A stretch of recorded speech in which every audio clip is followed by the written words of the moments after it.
கிறிஸ்துவுக்குள் மிகவும் பிரியமானவர்களே, கர்த்தராகிய இயேசு கிறிஸ்து நாமத்தினாலே உங்களை வாழ்த்துகிறேன். வெளிப்படுத்தல் 3:11 ஒருவனும் உன் கிரீடத்தை எடுத்துக்கொள்ளாதபடி உனக்குள்ளதை பற்றி கொண்டிரு. ராஜ்யபாரத்துக்கு ஒரு கிரீடம், ஆசாரியத்துக்கு ஒரு கிரீடம்.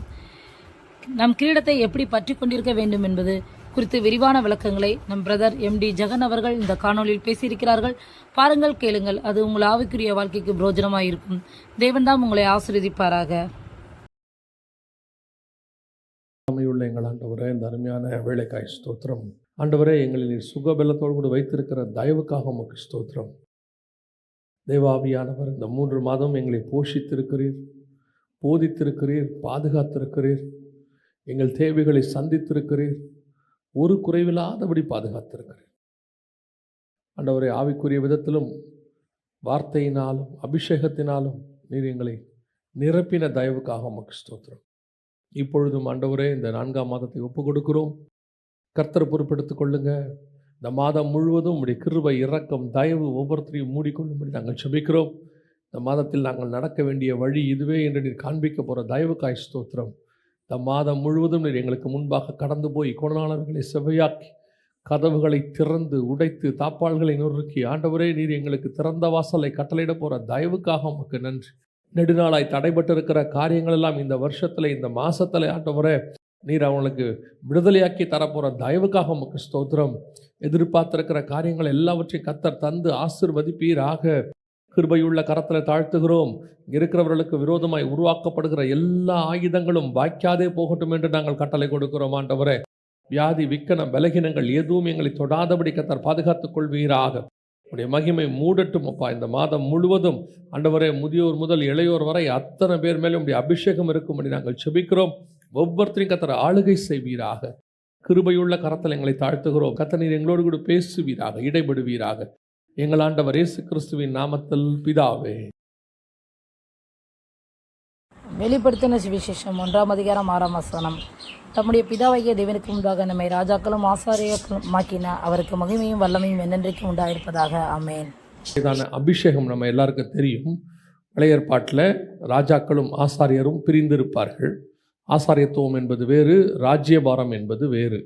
ஆனால் புதிய ஏற்பாட்டை பொறுத்த வரைக்கும் கர்த்தர் உங்களை என்னையும் அழைக்கும் பொழுது ராஜாக்களும் ஆசாரியருமாய் அழைத்திருக்கிறார் என்று சொல்லி நாம் பார்க்கிறோம். அதாவது இதுக்கு பைபிள் படி சொல்லணும்னா அவருக்கு மகிமை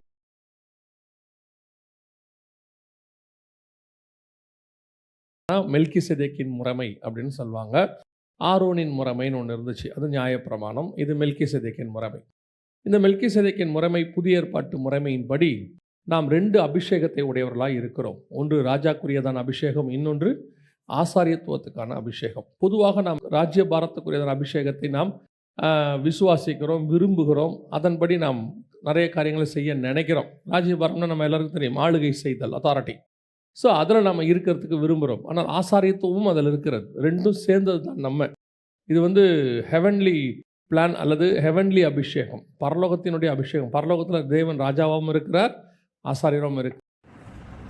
அவரே கர்த்தருடைய ஆலயத்தை கட்டுவார். அவர் மகிமை பொருந்தினவராய் தம்முடைய சிங்காசனத்தின் மேல் வீற்றிருந்து ஆளுகை செய்வார். தம்முடைய சிங்காசனத்தின் மேல் ஆசாரியராயும் இருப்பார். இவ்விரண்டின் நடுவாக சமானத்தின் ஆலோசனை விளங்கும்.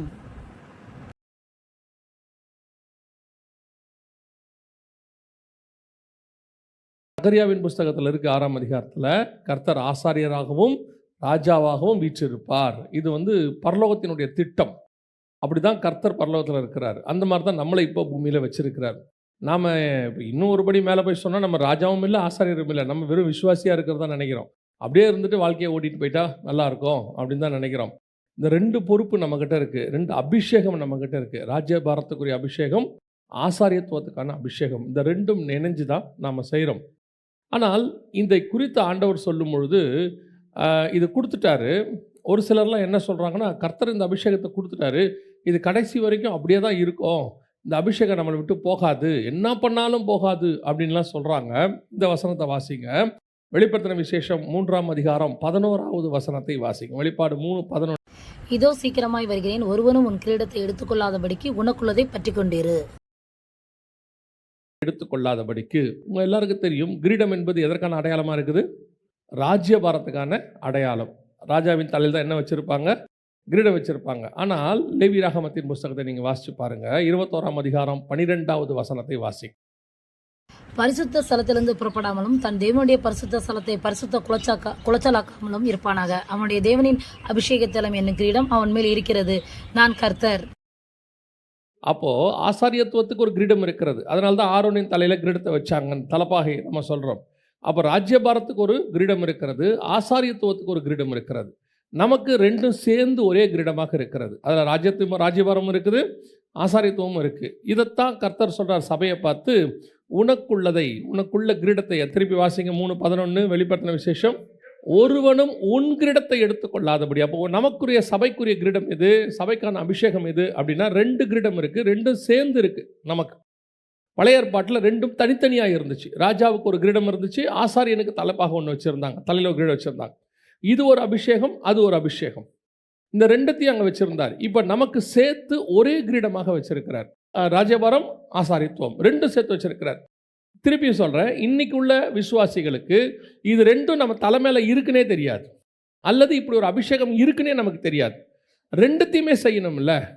அதாவது நம்ம ஒரு இதுக்கு படிக்கிறோம், ஒரு சப்ஜெக்ட் படிக்கிறோன்னா, ஒரு கிளாஸ் படிக்கிறோன்னா 5 சப்ஜெக்ட்னா 5லையும் பாஸ் ஆகணும்ல. இல்லை நான் 1ல் நல்லா எடுப்பேன், 100 எடுத்துருவேன், மேக்ஸில் சயின்ஸ் வராது, நான் 20 தான் எடுப்பேன்னா ஃபெயில் தான், வேற ஒன்றும் செய்ய முடியாது. நீ மேக்ஸில் 100 எடுத்ததுனால அதுலேருந்து 20 மார்க் எடுத்து நான் சயின்ஸில் போட்டுக்கிறேன்னு சொல்ல மாட்டாங்க. அதே மாதிரி தான் ரெண்டும் இருக்குது, ஆசாரியத்துவமும் இருக்குது, ராஜ்யபாரமும் இருக்குது. ஒரு பக்கம் இப்போ ஊழியத்துக்கு, இப்போ நாங்கள் ஊழியத்துக்கு வந்திருக்கோம்னு வச்சுக்கோங்களேன், நாங்கள் அந்த ஊழியத்தில் கான்சன்ட்ரேட் பண்ணிக்கிட்டே இருப்போம், அப்படியே ஆசாரியத்துவத்தில் அப்படியே கான்சன்ட்ரேட் பண்ணி ஓடிட்டே இருப்போம். ஆனால் ராஜ்யபாரம்னு ஒன்று இருக்குது, இதை பற்றி நல்ல கான்சன்ட்ரேஷன் இருக்காது. இப்போது நீங்களாம் வேலைக்கு போகிறீங்க, பிஸ்னஸுக்கு போகிறீங்க, வேலைக்கு போகிறவங்கள பாருங்கள், ராஜ்யபாரத்தில் கான்சன்ட்ரேட் பண்ணிகிட்டே இருப்பீங்க. ராஜ்யபாரம்னா ஆளுகை செய்தல், எப்படியாவது வீடு வாங்கணும், லேண்டு வாங்கணும், அதை பண்ணணும், இதை பண்ணணும், இதில் ஓடிட்டே இருப்பீங்க. ஆசாரியத்துவத்தை பற்றி கான்சன்ட்ரேட் பண்ண மாட்டீங்க. ஒரு ஊழியம் பண்ணணும், ஆண்டவருக்கு செய்யணும், அதை பற்றின கான்சன்ட்ரேஷன் இருக்காது. ஒன்று போனால் இதாவது ஒன்று, இல்லை அது. இந்த ரெண்டையும் சேர்த்து செய்ய வேண்டிய மிக முக்கியமான அபிஷேகம் தான் நம்ம கையில் இருக்குது. இதை ரெண்டையுமே செய்கிறோமா? இன்னும் ஒரு படி மேலே போய் நான் இந்த மாதிரி இன்றைக்கி நம்ம செய்தி என்னென்னா, இப்போ அந்த சபையை பார்த்து கர்த்தர் சொல்கிற வார்த்தை, ஒருவனும் உன் கிரீடத்தை எடுத்துக்கொள்ளாதபடி. அதோட அர்த்தம் என்னன்னா, ஒருவரும் உன் அபிஷேகத்தை எடுத்துக்கொள்ளாதபடிக்கு. ஏன்னா நம்ம லேவியராகமத்தில் வாசிச்சோம் 21:12, அபிஷேக தைலம் என்னும் கிரீடம் அவன் மேல் இருக்கிறது. அப்போ அந்த அபிஷேகத்தை, ராஜ்யபாரத்துக்கான அபிஷேகம், ஆசாரியத்துவத்துக்கான அபிஷேகம் ரெண்டும் கலந்த மெல்கிசேதேக்கின் முறைமைக்கான அந்த அபிஷேகம் நம் தலையின் மேல் இருக்கிறது. இந்த அபிஷேகத்தை நம்மை விட்டு எடுத்துக்கொள்ளாமலும், அப்படிதான் ஆண்டு சொல்றாரு, உன் கிரீடத்தை ஒருவரும் எடுத்துக்கொள்ளாமல். அப்போ நம்ம அபிஷேகம் நம்மக்கிட்ட இருக்கா? நம்முடைய அபிஷேகம் இருக்கா? பரிசுத்த ஆவியானவர் இருக்கிறார், அதில் எந்த மாற்று கருத்தும் இல்லை. பரிசுத்தாவின் அபிஷேகத்தை பெற்றுக்கொள்ளுகிறோம் என்று நாம் சொல்லுகிறோம், உண்மைதான். பரிசுத்த ஆவியானவர் நமக்குள்ளே இருக்கிறார். இப்போ பரிசுத்த ஆவியானவர் நமக்குள்ளே இருக்கிறது உங்களுக்கு கன்ஃபார்மாக இருக்கா? இப்போ சிம்சோன் மேலே ஆவியானவர் இறங்கினார், நம்ம எல்லாருக்கும் தெரியும். ஆனால் ஆவியானவர் அவனை விட்டு போனது அவனுக்கு தெரியுமா? தெரியாது. எப்பவுமே ஆவியானவர் அவனை விட்டு போயிடுவார். எப்படி சொல்கிறீங்க அப்படின்னு கேட்டால், ஒவ்வொரு முறை பிரச்சனை வரும்போதும் வசனம் சொல்லும், கர்த்தருடைய ஆவியானவர் அவன் மேல் இறங்கினார் அப்படின்னு இருக்கும். அப்போ 2வது தடவையும் இறங்கினார்னா நடுவில் ஒரு தடவை என்ன ஆகிருக்கிறாரு, இடையில போயிருக்கிறாருன்னு அர்த்தம். அவனை விட்டு வெளியே போயிருக்கிறாருன்னு அர்த்தம். திருப்பி இறங்குகிறார். இப்போது புதிய ஏற்பாட்டை பொறுத்த வரைக்கும் அவர் நமக்குள்ளே தங்கி தாபரிக்கிறார், வாசம் பண்ணுகிறார். அவர் நாம் தேவனுடைய ஆலயமாக இருக்கிறோம். ஆனால் இன்னைக்கு நமக்குள்ள அந்த ஆவியானவர் இருக்கிறாரா? அந்த அபிஷேகம், ஆவியானவர் கொடுத்த அபிஷேகம் நமக்குள் காணப்படுகிறதா? அதைத்தான் நாம் இன்னைக்கு பார்க்க போகிறோம். ஏன்னா ஆண்டவர் மிக தெளிவாய் சொல்றாரு, உன் கிரீடத்தை பற்றி கொண்டு விட்டுறாத, உன் அபிஷேகத்தை விட்டுறாத. அது நான் வருமளவும், நான் வர்ற வரைக்கும் அந்த கிரீடம் உங்ககிட்ட இருக்கட்டும். ஏன்னா இந்த கிரீடம் இருந்தால் தான் அவர் ஜீவ கிரீடத்தை கொடுப்பார். உனக்குள்ளதை நீ பத்திரமா வச்சிருந்தீன்னா அதை எடுத்துக்கிட்டு அடுத்து என்ன கொடுப்பாரு? ஜீவ கிரீடத்தை கொடுப்பாரு அப்படின்னு இருக்கு. இப்போ இந்த கிரீடம் நம்ம விட்டு போவதற்கு என்ன காரணம்? அதைத்தான் நாம் பார்க்க போகிறோம். முதலாவது ராஜ்யபாரத்துக்குரியதை பார்க்க போகிறோம். ஒரு வசனத்தை வாசிங்க. 1 ராஜாக்களின் புஸ்தகம் 2ஆம் அதிகாரம் 3வது வசனத்தை வாசிங்க. நீ என்ன செய்தாலும், நீ எங்கே போனாலும் எல்லாவற்றிலும் புத்திமானாய் இருக்கிறதற்கு கர்த்தர் என்னை குறித்து உன் பிள்ளைகள் தங்கள் முழு இதயத்தோடும் முழு ஆத்மாவோடும் எனக்கு முன்பாக உண்மையாய் நடக்கும்படிக்கு தங்கள் வழியை காத்துக்கொண்டால் இஸ்ரவேலின் சிங்காசனத்தின் மேல் வீற்றிருக்கத்தக்க புருஷன் உனக்கு இல்லாமற் போவதில்லை என்று சொன்ன தம்முடைய வார்த்தையை திடப்படுத்துகிறதற்கும். அப்படின்னா கர்த்தர் என்ன சொல்கிறாரு, ஒரு ராஜ்யபாரம் உன்னை விட்டு போகாதுன்னு சொல்கிறார். 1 ராஜாக்கள் 2:3 கர்த்தர் சொல்கிறாரு, நான் சொல்லி உன்னுடைய பிள்ளைகள் முழு இருதயத்தோடும் முழு ஆத்மாவோடும் எனக்கு முன்பாக உண்மையாய் நடக்கும்படிக்கு தங்கள் வழியை காத்து கொண்டால் உன்னுடைய சிங்காசனத்தில் பிள்ளைகள் இல்லாமல் என்ன செய்யாது, போகவே போகாது. இதை இன்னொரு தடவை ஆண்டவர் கன்ஃபார்ம் பண்ணுறார். வாசிங்க 1 ராஜாக்களின் புஸ்தகம் 9ஆம் அதிகாரம் 5வது வசனத்தை வாசி. இஸ்ரவேலின் சிங்காசனத்தின் மேல் உட்காரும் புருஷன் உனக்கு இல்லாமற் போவதில்லை என்று உன் தகப்பனாகிய தாவீதோடே நான் சொன்னபடியே இஸ்ரவேலின் மேலுள்ள உன் ராஜ்யபாரத்தின் சிங்காசனத்தை என்றைக்கும் நிலைக்க பண்ணுவேன். ஆண்டவர் சாலமோன்ட்ட சொல்றதான வார்த்தை இது. கர்த்தரே சொல்றார், உன்னுடைய சிங்காசனத்தில் பிள்ளை இல்லாமல் போவதில்லை, புருஷன் இல்லாமல் போவதில்லை. அதான் ஆண்டவர் சொல்றார், உன் தகப்பன்ட்ட நான் சொல்லியிருக்கிறேன், ஸோ உன் சிங்காசனம் இருக்கும். அப்படின்னா என்ன அர்த்தம்? தாவீதை ராஜாவாக அபிஷேகம் பண்ணினார்கள். அந்த அபிஷேகம் தாவீதினிடத்திலிருந்து சாலமோனுக்கு வருகிறது. தாவீதுகிட்ட என்ன சொல்லிட்டாரு, இந்த ராஜ்யபாரம், இந்த அபிஷேகம் உன்னை விட்டு போகாது, உன் சந்ததி மேலே இருக்கும், உன் சிங்காசனத்தில் ஒரு புருஷன் இல்லாமல் போவது இல்லை அப்படின்னு ஆண்டவர் சொல்லிட்டார். எல்லாம் உண்மைதான். கர்த்தர் வாக்கு பண்ணியிருக்கிறார், அதான் முக்கியம். கர்த்தர் வாக்கு பண்ணியிருக்கிறார். இப்போ நம்ம நிறைய பேர் என்ன சொல்கிறாங்கன்னா, பரிசுத்த ஆவியானவர் நம்மளை விட்டு போகவே மாட்டார் அப்படின்னு அவங்க சொல்கிறாங்க. உண்மை. ஆனால் அதுக்காக நீங்கள் என்ன பண்ணாலும் ஆவியானவர் உள்ளே தான் இருப்பாரா? என்ன பண்ணாலும் ஆவியானவர் உள்ளே தான் இருப்பாரா? ஒரு காலகட்டத்தில் பரிசுத்த ஆவி உங்களுக்குள் வாசம் பண்ண முடியாது. எப்பொழுது? நான் இப்போ அதை தான் சொல்கிறோம், அதை தான் இப்போ நம்ம பார்க்க போகிறோம். இப்போ கர்த்தர் வாக்கு பண்ணுறாரு, உன் சிங்காசனம் உன்னை விட்டு போகாது, உன் அபிஷேகம் உன்னை விட்டு போகாது, புருஷன் இல்லாமல் போவது இல்லை. ஆண்டவர் வாக்கு பண்ணிட்டார். தாவீதுகிட்ட சொன்னாரா? தாவீதுகிட்ட சொன்னேன்னு சாலமோனுக்கிட்டையும் சொல்கிறாரு. ஒரு தடவைக்கு 2 தடவை கன்ஃபார்ம் பண்ணுறார், உன் அபிஷேகம் மேலே இருக்குப்பா அப்படின்னு சொல்கிறார். ஆனால் நடந்தது என்ன? வாசிங்க 1 ராஜாக்களின் புஸ்தகம் 11ஆம் அதிகாரம் 11வது வசனத்தை வாசி. ஆகையால் கர்த்தர் சாலமோனை நோக்கி, நான் உனக்கு கட்டளையிட்ட என் உடன்படிக்கையையும் என் கட்டளைகளையும் நீ கைக்கொள்ளாமற் போய் இந்த காரியத்தை செய்தபடியினால் ராஜ்யபாரத்தை உன்னிடத்திலிருந்து பிடுங்கி அதை உன் ஊழியக்காரனுக்கு கொடுப்பேன். ராஜ்யபாரம் எங்கே போயிருச்சு? அவங்ககிட்ட இருந்த அபிஷேகம். ராஜ்யபாரம் என்பது ஒரு அபிஷேகம். தாவீதை ராஜாவாக அபிஷேகம் பண்ணினார்.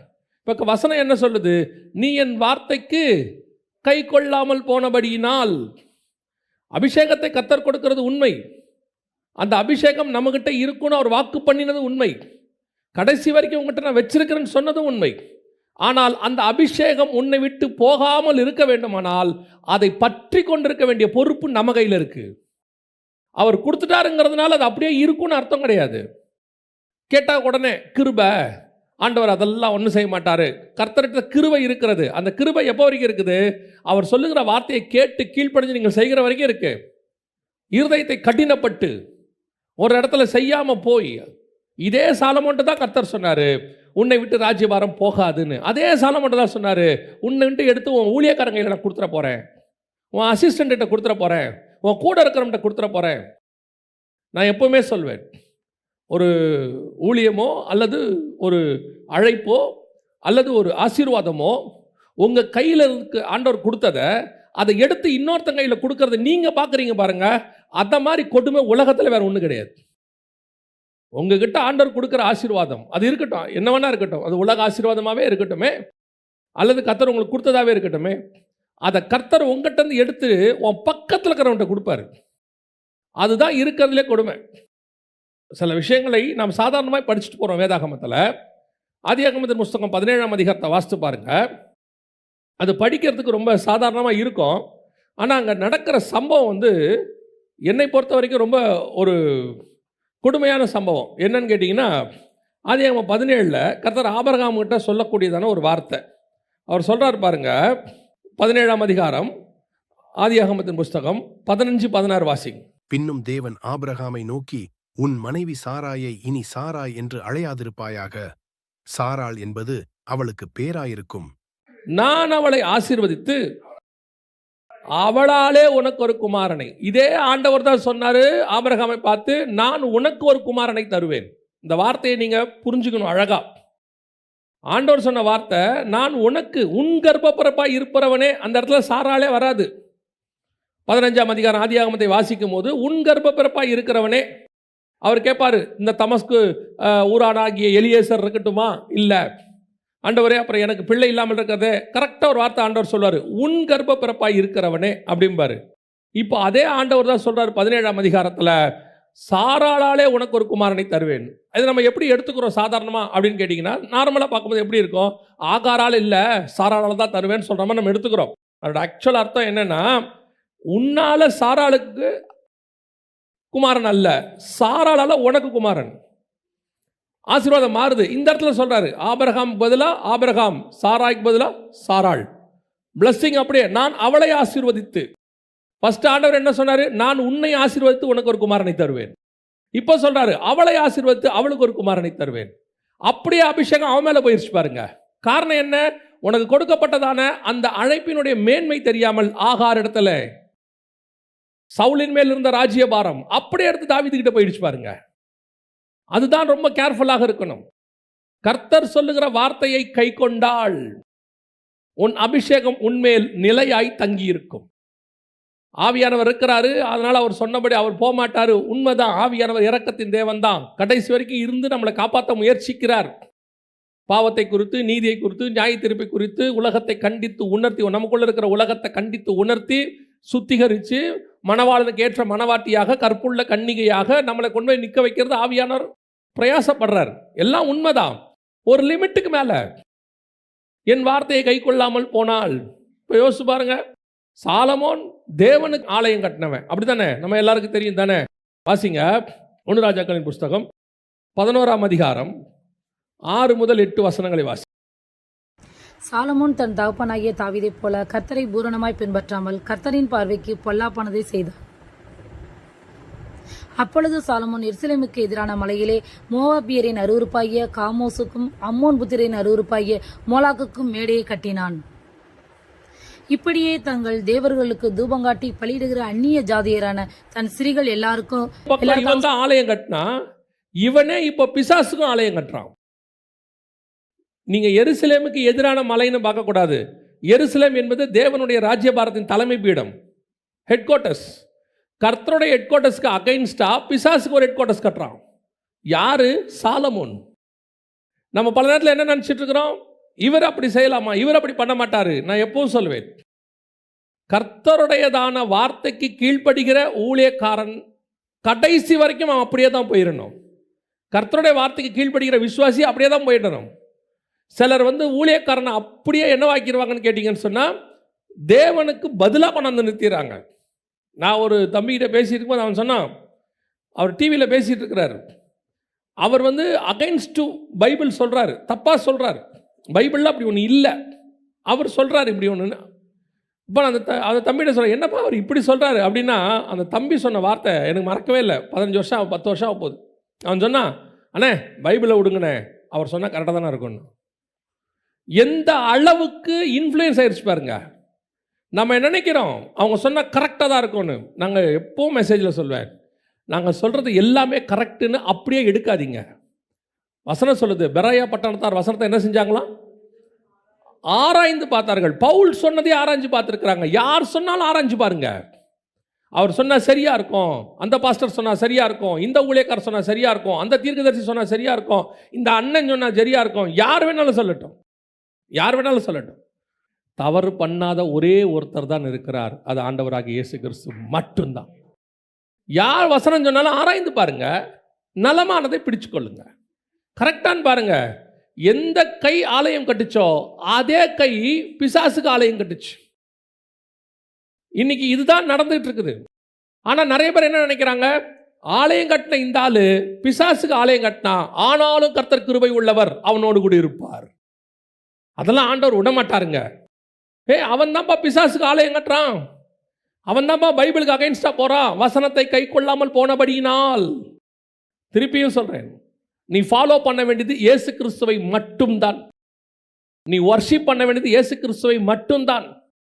அவர் மட்டும்தான் பரலோகத்துக்கு ஏறி சக்சஸ்ஃபுல்லாக போன ஒரே தேவன். நீ மனுஷனை ஃபாலோ பண்ணுறதை நிறுத்து, மனுஷன் பேசுகிறத கேளுங்க, சரியாக இருந்தால் எடுத்துக்கோங்க, சரியில்லையா விட்டுருங்க. இன்னைக்கு ஒரு கூட்டம் அப்படியே எது சொன்னாலும் சரி. சாலமோன் ஆலயம் கட்டினார் இல்லைங்க ஒரு காலத்தில், ஆமாங்க. இப்போ அவர் தாங்க மோலேகுக்கு கட்டியிருக்கிறார் மேடை. மோலேகு கட்டினதை விடுங்க, ஆலயம் கட்டினாரா இல்லையா இப்படி வந்துடுறான். இப்போ என்ன சொல்கிறான், ஆலயம் கட்டினவருங்க அவருங்க, அவர் ஆலயம் கட்டினது உண்மைப்பா. இன்னைக்கு மோலக கட்டிட்டாரு, இன்னைக்கு தேவனை விட்டு தூரம் போயிட்டாரு, இன்னைக்கு வசனத்தை கை கொள்ளாம போயிட்டாரு, இன்னைக்கு கர்த்தருக்கு அருவருப்பானதை செஞ்சிட்டாரு. வசனம் சொல்லுது, உன் ராஜ்யபாரம் உன்னை விட்டு போயிற்று, உன் அபிஷேகம் போச்சு. வாசிங்க ராஜாக்களின் புஸ்தகம், 2 ராஜாக்களின் புஸ்தகம் 17ஆம் அதிகாரம் 23வது வசனம் வாசி. கர்த்தர் தீர்க்கதரிசிகளாகிய தம்முடைய ஊழியக்காரர் எல்லாரையும் கொண்டு சொல்லியிருந்தபடி அவர்களை தமது சமூகத்தை விட்டு அகற்றுகிற வரைக்கும் அவைகளை விட்டு விலகாதிருந்தார்கள். இப்படியே இஸ்ரவேலர் தங்கள் தேசத்தினின்று அசரியாவுக்கு கொண்டு போகப்பட்டு இந்நாள் வரைக்கும் இருக்கிறார்கள். ராஜ்யபாரம் போயிடுச்சு, ஃபினிஷ். அசிரிய சாம்ராஜ்யம் வந்துடுச்சு.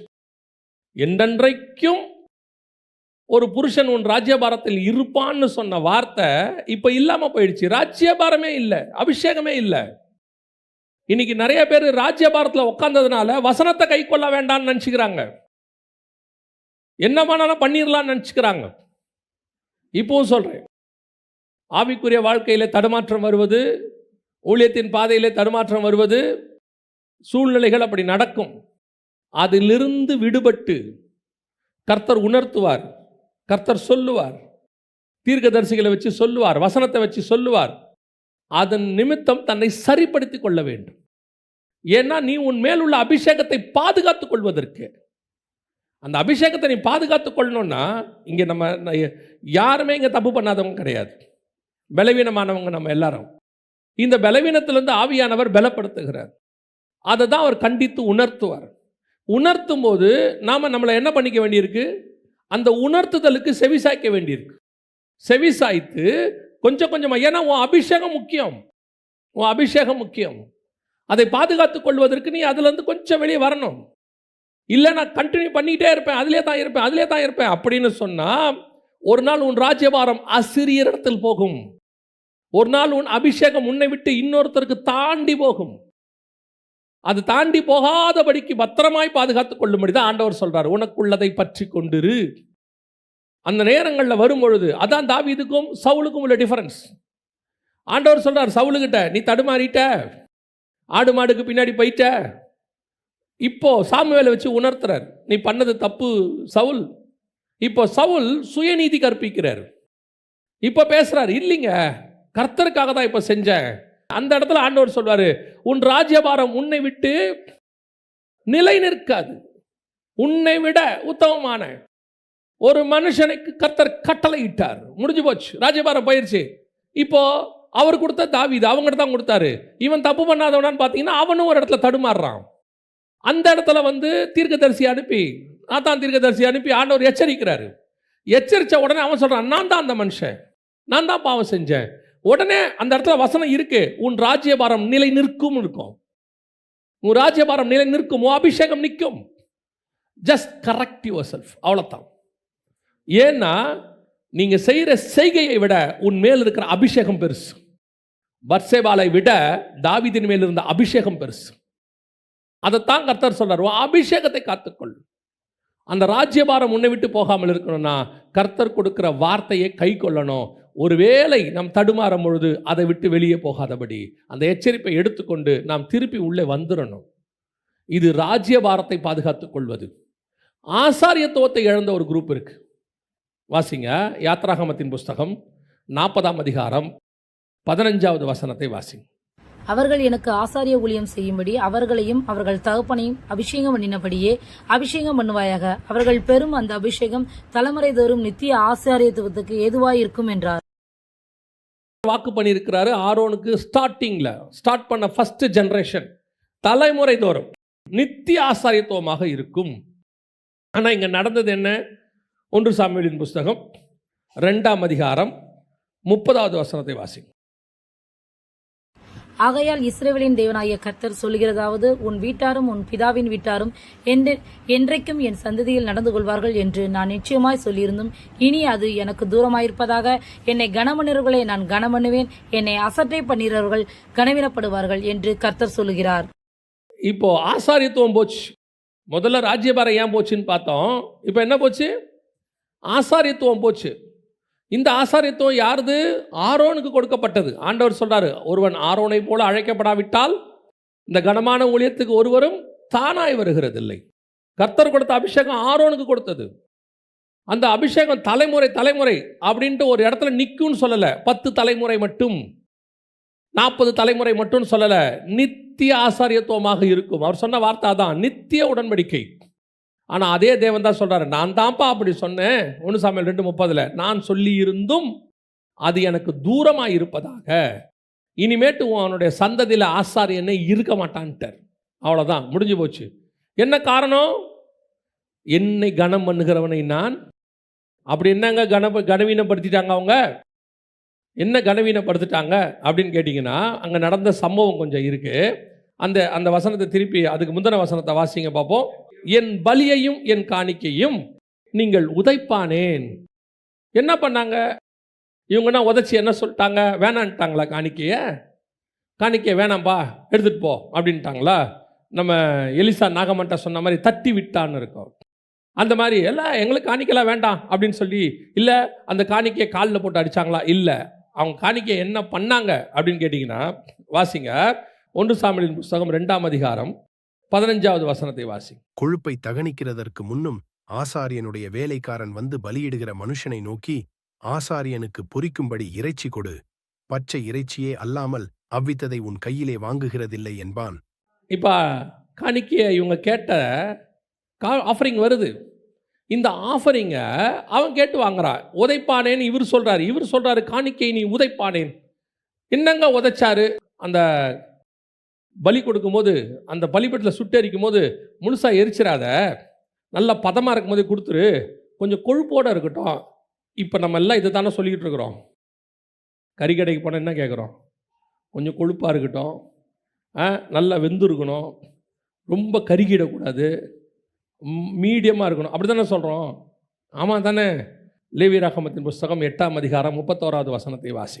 பின்பு மோசே ஆரோனையும் அவன் குமாரரையும் நோக்கி, நீங்கள் அந்த மாம்சத்தை ஆசரிப்பு கூடார வாசலிலே வேவித்து, அதாவது அவித்து, வேவித்துனா என்ன? அவிக்கிறது. இவன் என்ன சொன்னான்? இங்கே வாசிங்க 2:15 என்ன சொன்னான்? கொழுப்பை தகனிக்கு முன்னும் ஆசாரியனுடைய வேலைக்காரன் வந்து பலியிடுகிற மனுஷனை நோக்கி, ஆசாரியனுக்கு பொரிக்கும்படி இறைச்சி கொடு, பச்சை இறைச்சியே அல்லாமல் அவித்ததை உன் கையிலே வாங்குறதில்லை என்பான். வாங்க மாட்டேன்ட்டான், அவிச்சது எனக்கு வேணான்ட்டான். அவர் சொல்றாரு அவிச்சு தான் ஆசாரியம் சாப்பிடணுங்கிறாரு.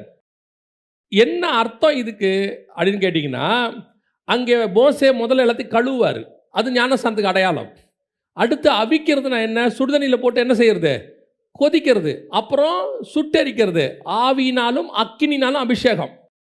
அந்த மாம்சத்தை முதல்ல மோசே தண்ணியில் கழுவுனார்னு இருக்கும், அதுக்கு அடுத்து இருக்கும் அவித்து, அடுத்து சுட்டெரித்து, 3 ப்ராசஸ் இருக்கும். அந்த 3த்துக்கு என்ன அடையாளம்னு கேட்டிங்கன்னா, ஒன்று ஞானஸ்தானம் தண்ணியில் கொடுக்கறது, இன்னொன்று ஆவியினாலும் அக்கினினாலும் ஞானஸ்தானம். இந்த 3 அங்கே இருக்கும். இந்த ஸ்பிரிச்சுவல் தாட்டே அவனுக்கு தெரில. அவனுக்கு என்ன இருக்கு? இந்த ஸ்பிரிச்சுவல் தாட்டுக்கு பின்னாடி இருக்கிற மாம்சத்தை உலக பிரகாரமா அவிச்சிட்டா நல்லா இல்லப்பா, கறி சுடுதண்ணியில் போட்டு எடுத்தா ஒரு மாதிரி இருக்கு, அதுக்கு பதிலாக அவிக்கிறதுக்கு முன்னாடி கொடுத்தீங்கன்னா நாங்கள் பொரிச்சிக்கிறோம். அவன் சொல்றான் ஆசாரியனுக்கு பொரிப்பதற்கு, ஃப்ரை பண்ணுறதுக்கு கூட. இவர் என்ன பண்ணுறாருன்னா அவிச்சு கொடுக்குறாரு. அவன் சொல்கிறான் இல்லை நாங்கள் சிக்கன் 65 போட போகிறோம், பொரிக்க போகிறோம், நாங்கள் பவுடர் போட்டு ஊற வச்சு பொரிக்க போகிறோம். இல்லைங்க நாங்கள் கழுவி ரத்தத்தெல்லாம், அதெல்லாம் செட் ஆகாது. இன்னைக்கு உபதேசத்தை இப்படி மாற்றுகிற ஒரு ஆசாரித்துவம் இருக்கு. வேதத்தை ஃபாலோ பண்றதுல ஒரு மாடிஃபிகேஷன், அவங்க இஷ்டப்படி ஃபாலோ பண்ற ஒரு குரூப், வசனத்தை அவங்க இஷ்டப்படி திருப்பி கொள்றது. இந்த வசனம் எதுக்கு கொடுக்கப்பட்டது? நம்மை சுத்திகரித்து, நம்மை பரிசுத்தாவில நிரப்பி, பரலோகத்துக்கு கொண்டு போய் உலகத்தில் பலியாகி சிலுவையில் சுமந்து மரித்து நம்மை மகா பரிசுத்த ஸ்தலத்துக்குள் பிரவேசிக்க பண்றது தான் வசனம். சபையினுடைய வேலை என்ன? சர்ச்சோடைய வேலை என்ன? வசனத்தினுடைய வேலை என்ன? ஊழியக்கார வேலை என்ன?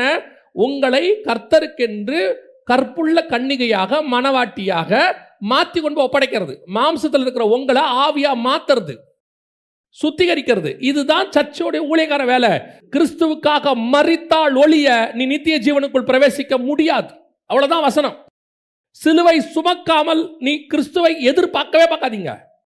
அதெல்லாம் இல்லைங்க, ஆண்டவர் நமக்காக மரிச்சிட்டார். அப்புறம் ஏன் பவுல் சொல்றாரு, ஏன் நான் சிலுவை எடுத்துட்டு ஆண்டவருக்கு பின்னாடி போறேன், என்னை நான் சிலுவையில் அறைந்திருக்கிறேன், ஏன் பவுல் சொல்றாரு?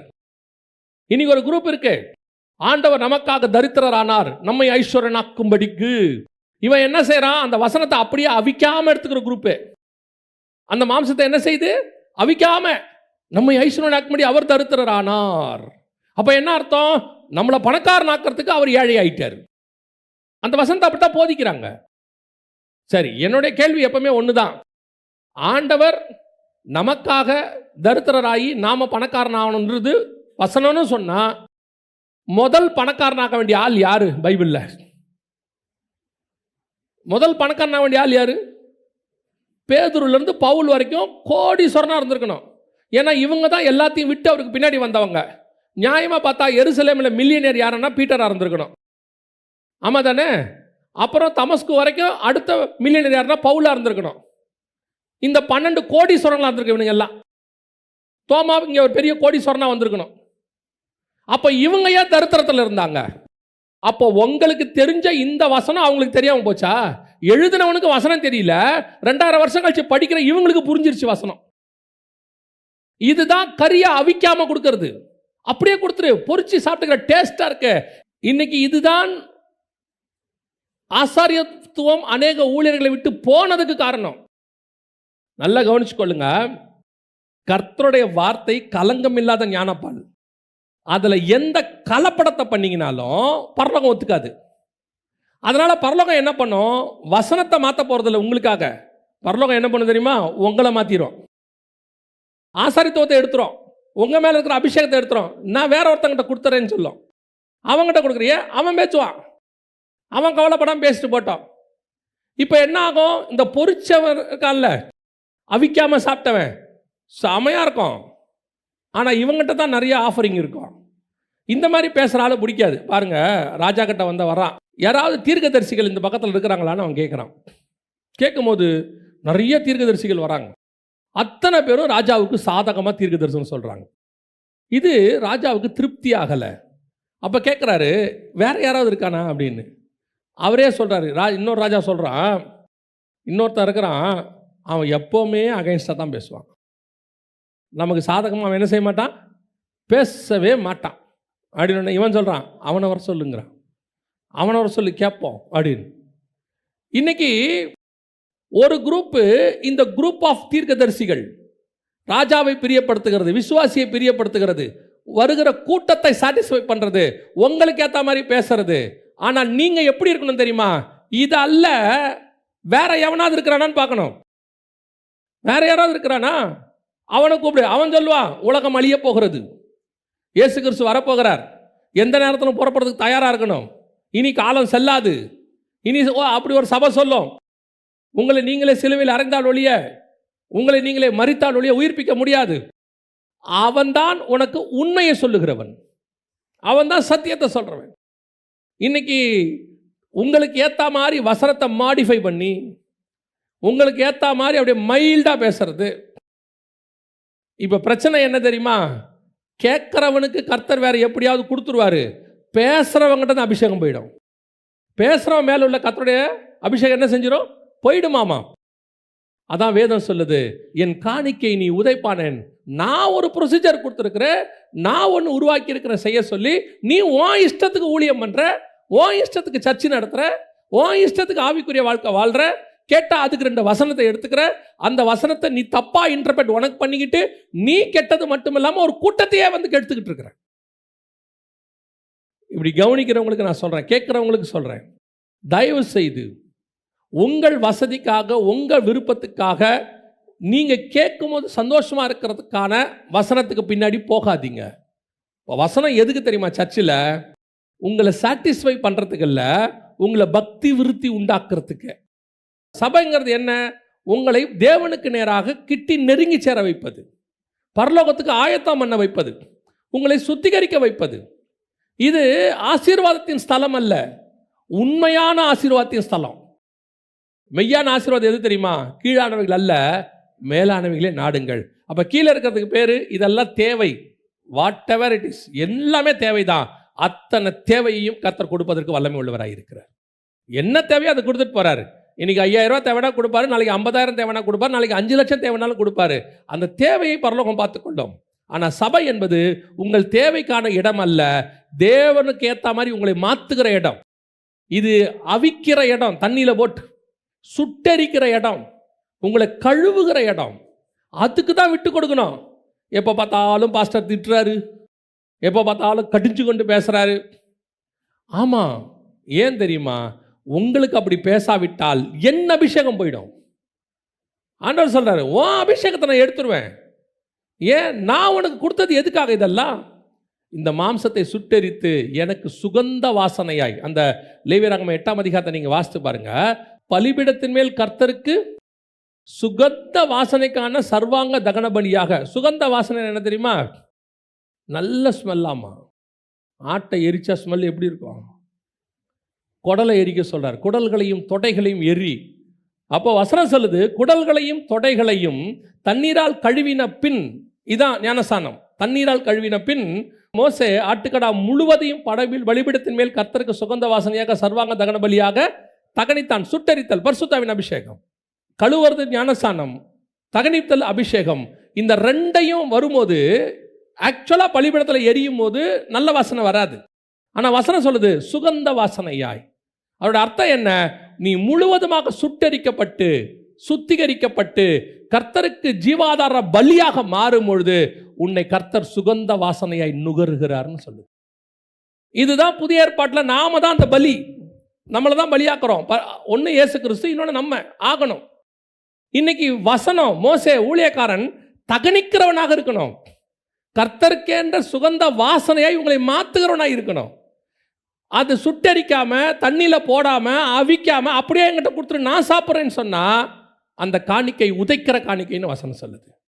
நீங்கள் உங்களை சுட்டரிக்கிற ஸ்தலத்தில் இருங்கள், உங்களை கழுவுகிற ஸ்தலத்தில் இருங்கள், உங்களை அவிக்கிற வசனத்துக்கு ஒப்பு கொடுங்கள். ஏன் தெரியுமா? எங்கே போனாலும் நீ பரலோகத்துக்குள்ளே போக முடியாது. இந்த மாதிரி சத்தியம் போதிக்கிற இடத்துக்கு நீங்க போனீங்கன்னா தான் பரலோகத்துக்கு போக முடியும். அதுக்குத்தான் சர்ச்சுக்கே வரோம். ஏலியின் குமாரரை போல போதிச்சு வசனம் சொல்லுது, ஆசாரித்துவம் போயிடுச்சு. ஒரு பக்கம் ராஜ்யபாரம் போச்சு, ஒரு பக்கம் ஆசாரித்துவம் போச்சு. இது ரெண்டையும் எடுத்து இப்போ ஆண்டவர் நம்ம கையில் கொடுத்திருக்கிறார். உங்களை ராஜாக்களும் ஆசாரியருமாய் அழைச்சிருக்கிறார். இப்போ நீங்களும் நானும் அந்த கிரீடத்தை உடையவர்களை மாறிட்டோம். ஆனால் இப்போ நாம் செய்ய வேண்டியது, அந்த தாவீதினுடைய ராஜ்யபாரம் இழந்தது மாதிரி, சாலமோன் இழந்தது மாதிரி, ஏலியின் பசங்க ஆசாரியத்துவத்தை இழந்த மாதிரி நாம் இழந்து போயிடக்கூடாது. உனக்குள்ள கிரீடத்தை பற்றி கொண்டிருங்கிறார் ஆர்த்தவர். உனக்குள்ள அபிஷேகத்தை பற்றி கொண்டிரு, அவர் வரும் அளவும். இதுதான் கர்த்தர் நம்ம கொடுக்கக்கூடியதான வாக்கு தத்தம். நீ அப்படி பற்றி கொண்டிருந்தால் அவர் வரும் பொழுது நமக்கு ஜீவ கிரீடத்தை தருவேன் என்று கட்டளையிடுகிறார். அல்லேலூயா. நாம் ஜெபிக்க போகிறோம். ஏந்திரிக்கலாமா நம்ம எல்லாம் தேவ சமூகத்தில்? உங்களுடைய அபிஷேகம், கர்த்தர் உங்களுக்கு கொடுத்தான அபிஷேகம், அது இன்னும் உங்கள் மேலே நிலைவரமாக இருக்கா? தாவீது சொல்றாரு, நிலவரமான ஆவியை எனக்கு கட்டளையிடுங்க. பரிசுத்த ஆவியை என்னை விட்டு எடுக்காமலும். நிறைய பேர் சொல்றாங்க ஆவியானவர் போக மாட்டார்னு. போக மாட்டார். ஆனால் ஒரு லெவலுக்கு மேலே உனக்குள்ள அவர் வாசம் பண்ண முடியாமல் போயிடுவார். ஒப்பு கொடுப்போமா தேவ சமூகத்தில்? நீர் எனக்கு கொடுத்ததான அபிஷேக தைலத்தை, ராஜாக்களும் ஆசாரியருமான அபிஷேக தைலத்தை நாங்கள் முடிவு பரியந்தம் பற்றி கொண்டிருக்க எங்களுக்கு கிருபை பாராட்டுங்க. சாலமோன் தேவனுக்கும் ஆலயம் கட்டினான், பிசாசுக்கும் ஆலயம் கட்டினான். இனி ஒரு குரூப் ஒரு பக்கம் ஆண்டவருக்கு ஆலயம் கட்டுது, ஒரு பக்கம் ஆண்டவருக்கு தேவையான ஊழியத்துக்கு செய்கிறாங்க, ஒரு பக்கம் ஆண்டவர்கிட்ட உண்மையாக இருக்கிறவங்களா பார்க்குறாங்க. ஆனால் இன்னொரு பக்கம் பிசாசு பக்கமும் போகிறாங்க, பிசாசுக்குரியதையும் செய்கிறாங்க. அவங்க நினச்சிக்கிறாங்க பிசாசுக்குரியதை செஞ்சாலும் நான் ஆலயத்தை கட்டினதுனால கர்த்தர் என் மேலே இரக்கமாக இருப்பார். ஆண்டவர் சொல்கிறாரு, உன் ராஜ்யபாரம் உன்னை விட்டு போயிற்று. ஏன்னா பலியை பார்க்கிலும் கீழ்ப்படிதல் தான் ரொம்ப முக்கியம். ஆண்டவர் வார்த்தைக்கு கீழ்ப்படியாம நீ என்ன ஊழியம் பண்ணி என்ன பிரயோஜனம்? ஆண்டவருடைய வார்த்தைக்கு கீழ்ப்படியாம நீ என்ன சர்ச்சுக்கு வந்து என்ன பண்ணி பிரயோஜனம்? சர்ச்சுக்கு வர்றதே ஒரு வார்த்தைக்கு கீழ்ப்படியறதுக்கு தானே. இன்னொரு குரூப் ஆசாரித்துவத்தை இழந்து கொண்டிருக்குது. ஊழியக்காரர்கள் அவிக்காம, வேக வைக்காம, சுட்டெரிக்காம, பொறிச்சு சாப்பிட்ற குரூப்பு, ஆத்துமாக்களை தங்க வசதிக்கு ஏற்ற மாதிரி திருப்புற குரூப்பு, ஆத்துமாக்களுக்கு ஏற்ற மாதிரி ஊழியம் பண்றது. அதான் வசனம் சொல்லுது, நான் இன்னும் மனுஷனை பிரியப்படுத்துறவனா இருந்தால் தேவனுக்கு ஊழியக்காரன் அல்லவே. கர்த்தருக்கு தான் முக்கியத்துவம், வேற எதுக்கும் முக்கியத்துவம் கிடையாது. ஒப்பு கொடுப்போமா தேவ சமூகத்தில்? நம்ம மேல இருக்கிற அந்த கர்த்தருடைய அபிஷேகம் நம்மை விட்டு போகாதபடிக்கு. தாவீது 51ஆம் சங்கீதத்தை எப்படி சொல்றாரோ அப்படியே ஆண்டவர் சமூகத்தில், ஆண்டவரே உடைய பரிசுத்த ஆவியை என்னை விட்டு எடுக்காமலும் நிலவரமான ஆவியை என்னில் கட்டளையிடுங்கப்பா. ஒப்பு கொடுப்போமா? சர்வ வல்லமையுள்ள எங்கள் தகப்பனே, இந்த நாளுக்காக உமக்கு நன்றி. கிருபையுள்ள கரத்திலே தாழ்த்துகிறோம். இந்த விசேஷித்ததான அழைப்புக்காக உமக்கு ஸ்தோத்திரம். எங்கள் அத்தனை பேரையும் இந்த விசேஷித்த அழைப்புக்கு தான் கூப்பிட்டுருக்கீங்கப்பா. ராஜாக்களும் ஆசாரியருமாய் பிதாவுக்கு முன்பாக நிற்கும்படிக்கு இந்த அபிஷேகத்தை நீர் வருமளவும் பற்றி கொண்டிருக்க கிருபை பாராட்டும். மகிமையுள்ள கரத்தில் தாழ்த்துகிறோம் எங்கள் ஆண்டவர் இயேசு கிறிஸ்துவின் நாமத்தில் பிதாவே.